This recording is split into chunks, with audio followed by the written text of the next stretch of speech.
Hermanos, continuamos y hoy vamos a terminar precisamente con el tema de la gloriosa iglesia del Señor. Empezamos el domingo pasado a hablar sobre la importancia de la unidad de la iglesia, es decir, la unidad de la iglesia, algo importante en la vida de cada cristiano.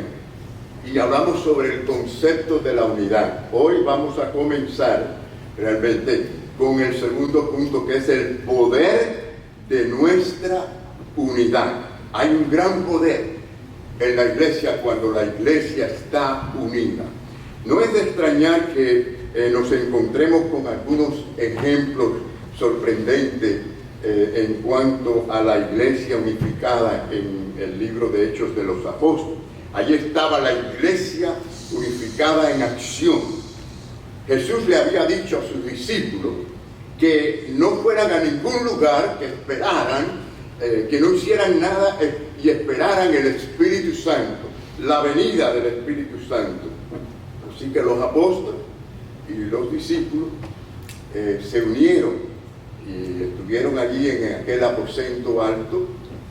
El aposento alto era una habitación superior en las casas de Jerusalén. Y dice la palabra de Dios así: todos estos perseveraban unánimes en oración y ruego con las mujeres y con María, la madre de Jesús, y con los hermanos. Es decir, era tiempo de orar. Si querían ver el poder de Dios, necesitaban estar juntos y perseverar en la oración. Ahora, para mí, perseverar en la oración es ser consistente. Orar fervientemente, continuamente. ¿No es así, hermano? Es ser constante en la oración. Y ese principio se aplica hoy también a la iglesia de hoy. Si nosotros estamos así de unidos, nos unimos en oración, nos unimos en propósito, nos unimos en cuanto a la misión de la iglesia, el Señor va a manifestar su poder por medio del Espíritu Santo. De eso no tengamos duda. Bueno, allí estaban los discípulos, eran 120 que estaban reunidos allí ante la presencia de nuestro Dios, poderoso Dios, y clamaron a una voz al Señor. Estaban en una misma página, como dice, en la misma dirección, y entonces vino el Espíritu Santo poderosamente. ¿Y saben cuál fue el resultado de eso, hermano? Dice la palabra del Señor, si ustedes siguen leyendo en el versículo 41, que 3,000 personas se salvaron. 3,000 personas vinieron a Jesucristo a entregar su corazón en su vida. Hubo tremendo compañerismo.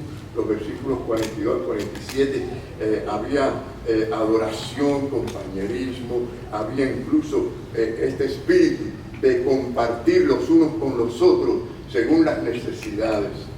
La palabra de Dios dice que eran de una sola mente. Qué maravillosa es la iglesia así. ¿Cuántos queremos una iglesia así, hermano? Que la iglesia sea una, como una solamente. Eso no quiere decir que estamos de acuerdo en todos los temas. No, lo que quiere decir que en cuanto a la misión de la iglesia, en cuanto al propósito de la iglesia, al plan de Dios para nosotros, en la iglesia estamos unidos, tenemos que estar unidos. Y hubo una gran reverencia y un gran temor como resultado. Si ustedes miran el versículo 43, dice: y sobrevino temor. Esto no es un temor de terror, es un temor de reverente, un temor de amor a Dios, de respeto a Dios. Dice: a toda persona, y muchas maravillas y señales eran hechas por los apóstoles. Y todos los que habían creído estaban, dice la palabra, juntos, y tenían en común que todas las cosas. Ahora, la gente se salvaban debido a que la iglesia estaba unida. Fíjense, ¿cuántos queremos que se salven los perdidos allá afuera? ¿Cuántos los queremos? Todos los queremos. ¿Saben qué es lo que tiene que pasar primero? Tenemos que estar unidos así, de esta manera, si queremos verlo. Por eso el versículo 47 dice, miren lo que dice: el Señor añadía. ¿Quién es el que añade a la iglesia? El Señor. ¿No? Nosotros hacemos nuestra parte, el Señor añade cada día a la iglesia los que habían de ser salvos. Así que miren esto, Dios no solo se presentó en medio de ellos para bendecirlos, sino también se manifestó en la salvación hacia afuera, hacia los que estaban perdidos. Lo que quiero decir es que existía la unidad dentro de la iglesia y Dios obraba fuera de la iglesia para traer a los perdidos. ¿Se da cuenta qué importante es la unidad en la iglesia, mis queridos hermanos? Es poderosa. Muchas veces no lo pensamos así. Cada uno es importante, cada persona tiene una parte en esa unidad. Hay una gran diferencia entre la luz láser y la luz de un foco. Yo sé que ustedes lo saben. Ambos son rayos de luz, pero el láser tiene un poder mucho mayor porque tiene los fotones concentrados, se mantienen unidos y por eso tiene ese poder tan fuerte. Dice que los fotones de un foco más bien se dispersan, no se mantienen unidos. Y fíjense si eso es poderoso, para que vean este concepto de la unidad. Es tan poderoso que usted coge el rayo láser, como esos fotones están tan unidos, no se separan, puede cortar un acero. En cambio, los fotones de un foco, una lámpara, solo pueden alumbrar. Y por cierto, si el hombre puede lograr esa clase de poderosa unidad con la luz y lograr el láser, con lo que Dios ha creado, se pueden imaginar o nos da una pequeña idea de lo poderoso que es la gloria de Dios. La concentración de la gloria, no tenemos ni una idea, es algo extraordinario. Bueno, puedo decirles, por ejemplo, en la iglesia primitiva, si ustedes siguen leyendo allí, van a ver que la iglesia, porque estaba tan unida, hizo caer a un matrimonio, Ananías y Zafira, que vinieron a romper la unidad con engaño, con mentira, y el láser de Dios cortó con la vida de esa persona. Y hubo un gran temor, porque eso dice que Dios con esa gloria de Él puede bendecir a la iglesia, pero también la protege. Importante, hermanos, y poderosa la unidad en la iglesia. Cuando un grupo de personas llenos del Espíritu Santo se unen, hermanos, en el nombre de Jesucristo, díganme si eso no es poderoso, hermano. Eso es poder. Y nos unimos en adoración, en oración, nos unimos en servir al Señor. ¿Puede haber algo más poderoso que eso en la iglesia? Por lo tanto, no es suficiente desear un avivamiento. Sí, si preguntamos quiénes quieren un avivamiento, todos queremos un avivamiento. ¿Quién quiere un avivamiento? Todos queremos un avivamiento en la iglesia, ¿verdad? Una manifestación de Dios. ¿Quién la quiere? Todos lo queremos. Pero si no estamos unidos, mis queridos hermanos, en la misión y en propósito, no lo vamos a lograr. Dice la palabra de Dios que cuando los apóstoles recibieron amenazas por las autoridades, la Biblia dice que alzaron unánimes la voz a Dios. Y cuando terminaron, dice la palabra de Dios que aquel lugar tembló. ¡Wow! Tremendo. El lugar en que estaban, dice la palabra, congregados, tembló. Y un acontecimiento, yo diría, más dramático, más adelante, si ustedes siguen leyendo por el capítulo 12, en que Pedro fue encarcelado y cómo Dios poderosamente lo liberó de la cárcel. Lo que sucedió, yo estoy seguro que Pedro estaba orando, pero la iglesia se unió en oración. Dice la palabra, miren lo que dice, muchos estaban reunidos y estaban orando. Qué bueno esa palabra, muchos. Qué bueno decir eso, que muchos vinieron a la oración, que muchos vinieron a la visitación. A veces cuando decimos oración o visitación o algún trabajo, tenemos que decir aquí, oh, pero qué bueno que podamos decir mucho. ¿Se dan cuenta la diferencia? El poder que ellos experimentaron, pero eran muchos los que estaban reunidos en el nombre de Cristo. Y como resultado, bueno, Dios envió a su ángel y liberó a Pedro. Dios usará cualquier medio para ayudar a la iglesia a salir adelante y protegerlo. Así que, mis queridos hermanos, si queremos ver la manifestación de Dios, tenemos que estar así unidos. En tercer lugar, en esta mañana, tenemos que considerar el funcionamiento de nuestra unidad. La unidad no se originó con nosotros, se originó con Dios, es decir, con la obra del Espíritu Santo, que pone a cada creyente en una relación dinámica con los demás creyentes. Es decir, estamos unidos para hacer la obra del Señor, la misión de Dios. Cristo no ha terminado su obra en el mundo. La iglesia está continuando con esa obra de Jesucristo. Y por lo tanto creo que es un deber, es muy importante que cada cristiano, cada creyente, tenga un compromiso con Dios de preservar la unidad de la iglesia. Y para eso tiene que poner su propia vida a funcionar de tal manera que produzca esa unidad, que ayude a esa unidad. Y vamos a demostrarlo bíblicamente, ¿no? Permítame ahora pasar a Efesios, capítulo 4. Yo quiero usar Efesios 4 como vamos a decir, el contexto, establecer el contexto de lo que estamos diciendo. Primeramente, en el primer versículo dice, en Efesios 4:1 dice: yo pues preso en el Señor os ruego que andéis, fíjense estas dos palabras, andéis como es digno de la vocación con que fuiste llamados. Alguno dice: pastor, ¿cómo yo puedo preservar la unidad de la iglesia? ¿Cómo yo puedo ayudar a mantener esa unidad? Bueno, la palabra de Dios dice que debemos de andar de tal manera digna que honremos el propósito y el llamado de Dios a los creyentes, a la iglesia. Efesios 4:3 dice: solícitos en guardar la unidad del Espíritu en el vínculo de la paz. Hay que ser solícitos. Esto es un compromiso que debemos hacer con el Señor, ser solícitos en esta obra de guardar la unidad. ¿Se da cuenta que es un llamado de Dios a cada creyente a mantener la unidad de la iglesia? Ahora, para mí, solícito significa que hagamos todo el esfuerzo, ¿no?, posible, que trabajemos arduamente para lograr esa unidad en la iglesia.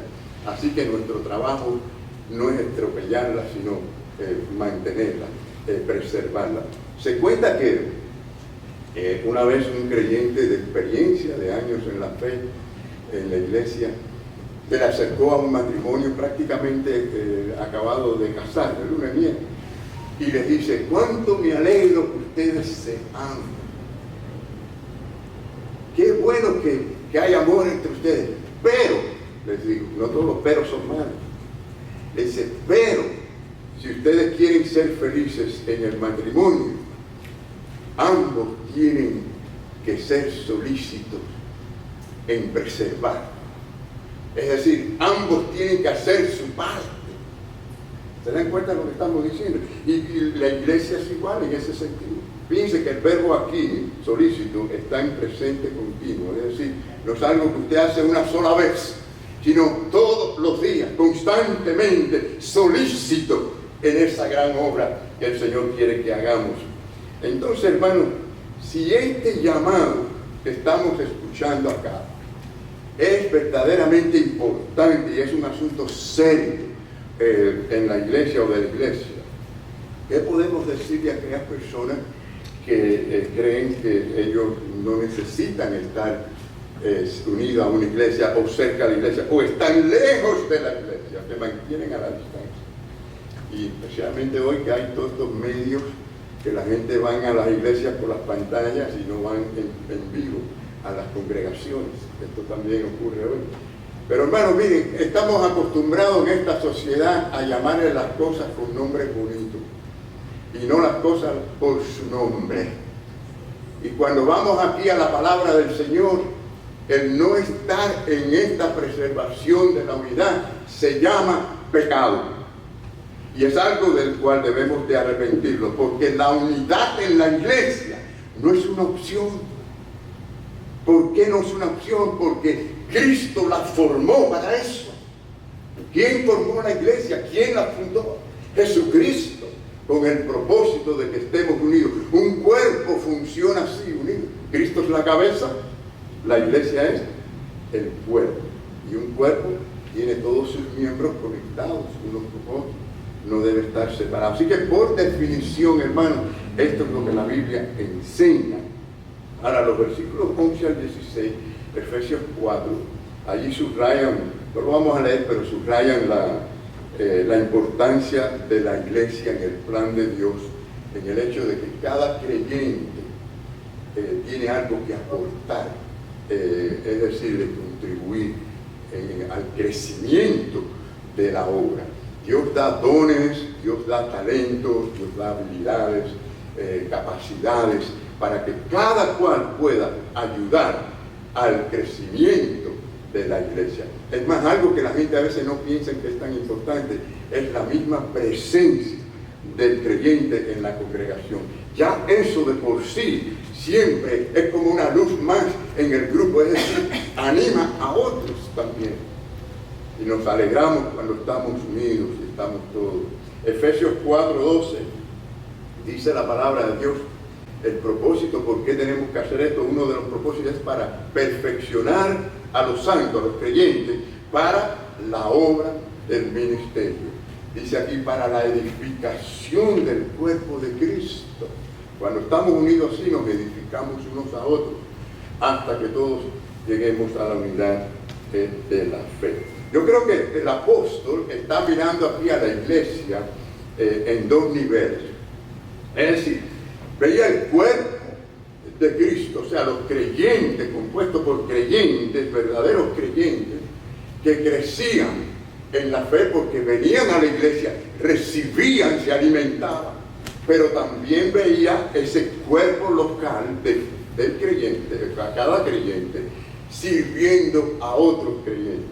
Es decir, de alguna manera, siendo útil para bendecir a otros. Y esto es lo que es el cuerpo de Cristo. Ahora, Efesios 4:16 dice algo también muy interesante. Dice, de quien todo el cuerpo, bien concertado y unido entre sí por todas las coyunturas que se ayudan mutuamente, según la actividad propia de cada miembro, recibe su crecimiento para ir edificándose. Y note que dice en amor. En amor. ¿Saben por qué dice eso? Me alegro que está allí esta palabra tan maravillosa al final de este texto. En amor. Porque si usted crece en conocimiento, usted tiene que crecer en el amor también. Si no somos, como dice 1 Corintios 13, ¿verdad? Podemos tener toda la fe, toda la ciencia, todas las cosas grandes y hacer todas las obras, pero si no tenemos amor, somos como un metal que resuena y un símbolo que retiene. Bulla, nada más. Por lo tanto, cuando hablamos de unidad, estamos también hablando de una unidad en amor. ¿No? La iglesia crece, se madura y sirve a la comunidad, se sirven unos a otros con sus dones, con sus talentos, ¿verdad? Nos damos aliento unos a otros. Así que, hermanos, yo sé que siempre hay gente que van a decir, no, mi participación no es muy importante. Allí hay un montón de gente que pueden hacer. Los jóvenes pueden decir, no, yo estoy muy joven, tengo que disfrutar mucho, que lo hagan los viejos.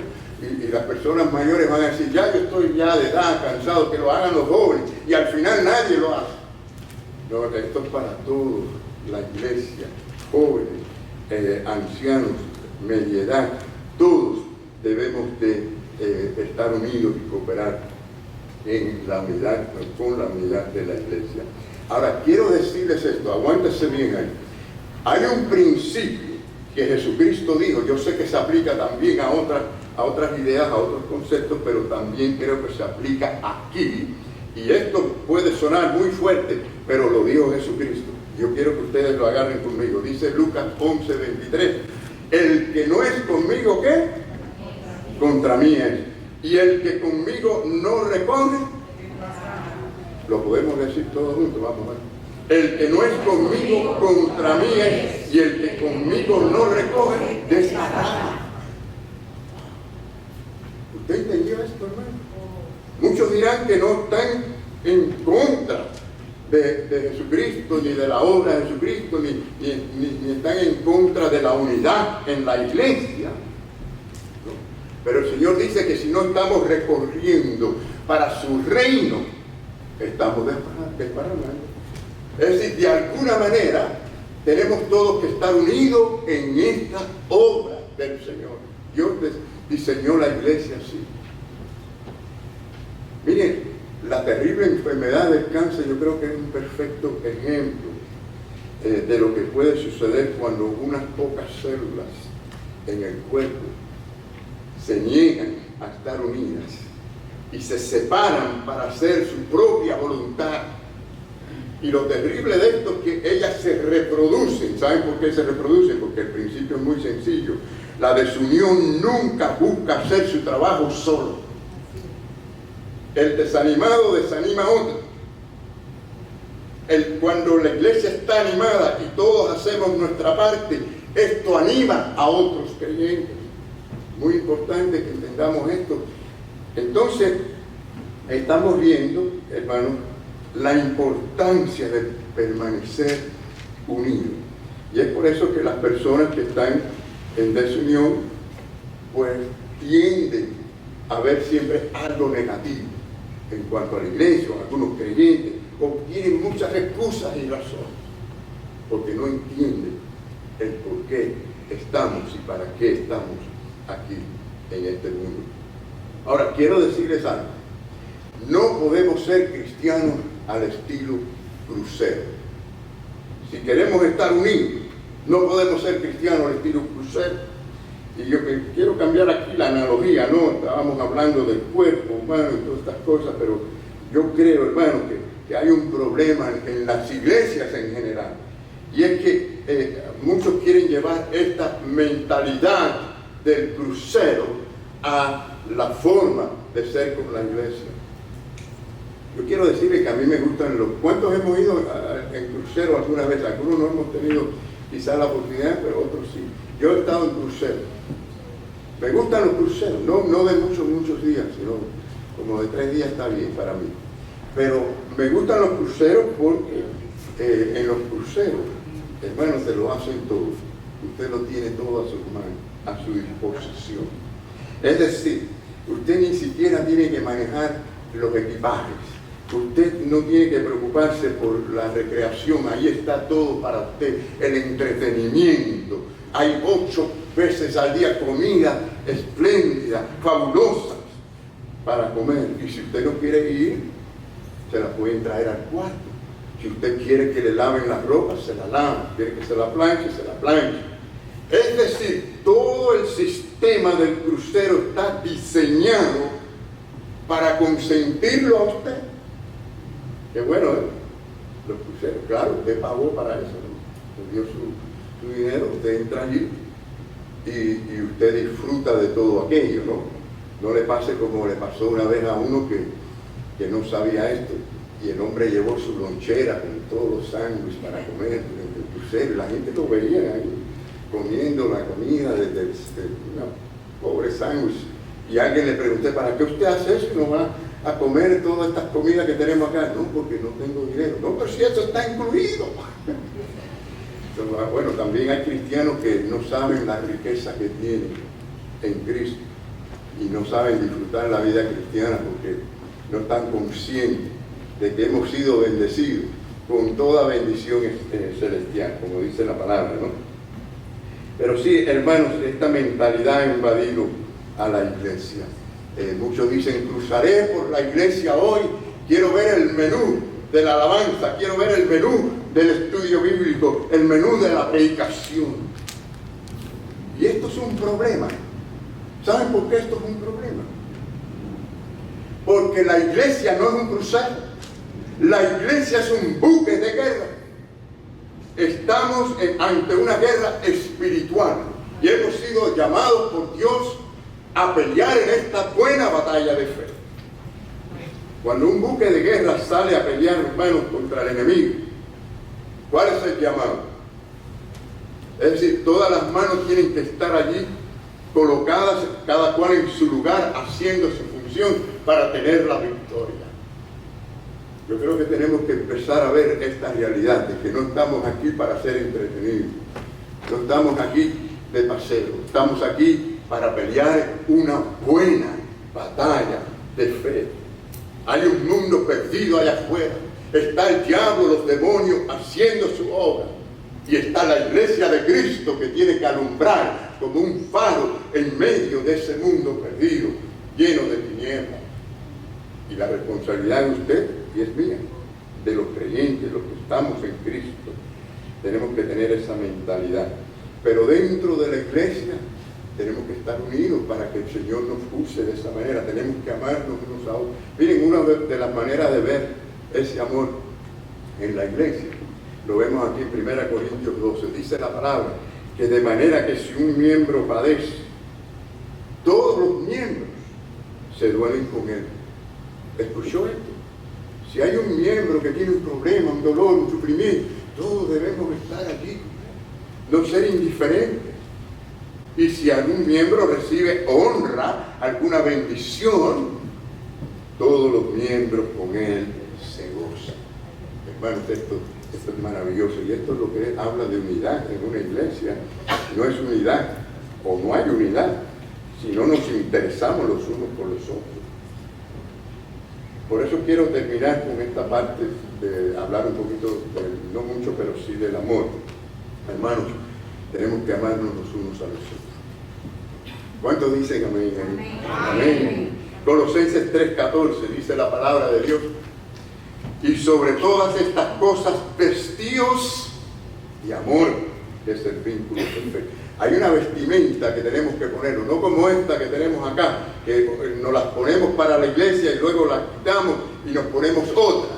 Esta es una que debemos tener permanente, siempre con nosotros, vestidos de amor.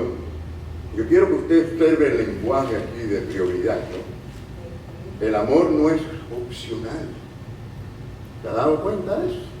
El amor no es opcional, así como la unidad no es opcional para el cristiano. Tenemos que estar en amor. Y note que aquí no dice que tenemos que gustarnos unos a otros. Aquí no dice que la gente le tiene que caer bien a usted. Aquí lo que dice es que tenemos que vestirnos de amor para amar, ¿no?, al hermano. Y eso es lo que la Biblia dice. Cuando es así, podemos soportar las actitudes de los demás. Podemos nosotros soportar las faltas de nuestros hermanos, porque el amor cubre multitudes de pecados. Es decir, el amor es esencial en la unidad. El amor bíblico no tiene nada que ver, es decir, indirectamente sí, pero no es emociones. Las emociones deben de seguir la acción del amor. Yo creo que el mejor ejemplo de esto es Dios en relación con nosotros. Cuando Dios lo vio a usted y me vio a mí desde antes de la eternidad, ¿cómo nos vio? Él nos vio y dijo: ¡ay, pero miren qué belleza! ¡Qué cosa más preciosa! ¿Los quiero para mí? No, nos destituyó de su gloria. Estábamos sucios, trapos, inmundicias. Y decidió amarnos. El verdadero amor es decisivo. Cuando alguien en matrimonio dice: yo lo amaba, pero ya no lo amo, espera un momento. Esa es una decisión que usted puede tomar ahora. El verdadero amor es decisivo. Y así fue el amor de Dios, y así debe ser el amor nuestro entre hermanos. Usted decide amar al hermano constantemente. La Biblia es tan radical en cuanto a esto, hermanos, que miren lo que dice la palabra. Si alguno dice: yo amo a Dios, y como hay gente que dice que ama a Dios, ¿verdad? Por todos lados usted pregunte para que ustedes vean. Todo el mundo ama a Dios, ¿no? Y aborrece a su hermano. Y miren que hay gente que aborrece a alguien, o a su hermano, o a algún familiar, a algún vecino. ¿Saben lo que dice acá? Ese es un mentiroso si no ama a Dios. Pues el que no ama a su hermano, a quien ha visto, ¿cómo puede amar a Dios a quien no ha visto? Bueno, Pablo dijo que la unidad, o en la unidad, se perfecciona el amor. Tenemos que estar unidos para poder amar así, ¿verdad? Y cuando amamos así, se mantiene la unidad en la iglesia. El amor se puede enfriar, ¿se dan cuenta? Y por lo tanto tenemos que estar unidos. Hermanos, la iglesia tiene un vínculo que nos une. Esa es la sangre preciosa de Cristo que nos une a nosotros como un solo cuerpo. Estemos seguros de que estamos siendo solícitos en guardar la unidad de la iglesia. Que el Señor nos bendiga. Quiero hacer un breve llamamiento, hermanos. Si el Señor te ha hablado en esta mañana y sientes en tu corazón que te llamas a unirte fielmente a su iglesia, y quizás no has estado pensando en esto, o quizás has estado pensando en esto y no lo has hecho, en el nombre de Cristo te digo, ven y únete a nuestra iglesia. Te invitamos a que te unas a nuestra iglesia. Ahora, si usted nunca ha dado testimonio de fe en Jesucristo, te invitamos también a que vengas a poner toda tu fe en el Cristo que murió en la cruz por ti y por mí. Derramó su sangre preciosa para perdonarnos de nuestros pecados. Pero debes venir reconociéndote pecador. Debes venir con arrepentimiento al Señor. Hay alguien que quiere venir así a Jesucristo y decir, Señor, perdóname mis pecados, me entrego a ti en esta mañana. Alguien que nunca lo ha hecho públicamente quiere hacerlo en esta mañana. Yo estoy seguro que lo han hecho, así que quise hacer este llamado porque es un deber. Pero hermanos, ahora el llamado específico a los creyentes, a los que ya estamos en Cristo. ¿Quieres venir a consagrarte al Señor y decir, Señor, yo quiero trabajar para esa unidad? Algo más que puedo hacer. Siempre hay espacio para el crecimiento, para más crecimiento. Y el Señor quiere que crezcamos. Y hay una necesidad de estar unidos. Alguien quiere en esta mañana decir, sí, pastor, yo me entrego así a trabajar para esa unidad de la iglesia. Amén, gloria al Señor, amén, amén, amén, amén, amén, amén, amén. Gloria al Señor, amén, amén, gloria al Señor, amén, amén, amén, amén. Qué bueno ver los testimonios, ¿verdad? Cuando decimos, Señor, aquí estamos, yo no quiero salir de aquí conforme entré, yo quiero ser bendecido por ti y quiero bendecir a otros. Esto es maravilloso, así que gracias, hermanos, gracias por estar aquí presente y que el Señor les bendiga a todos.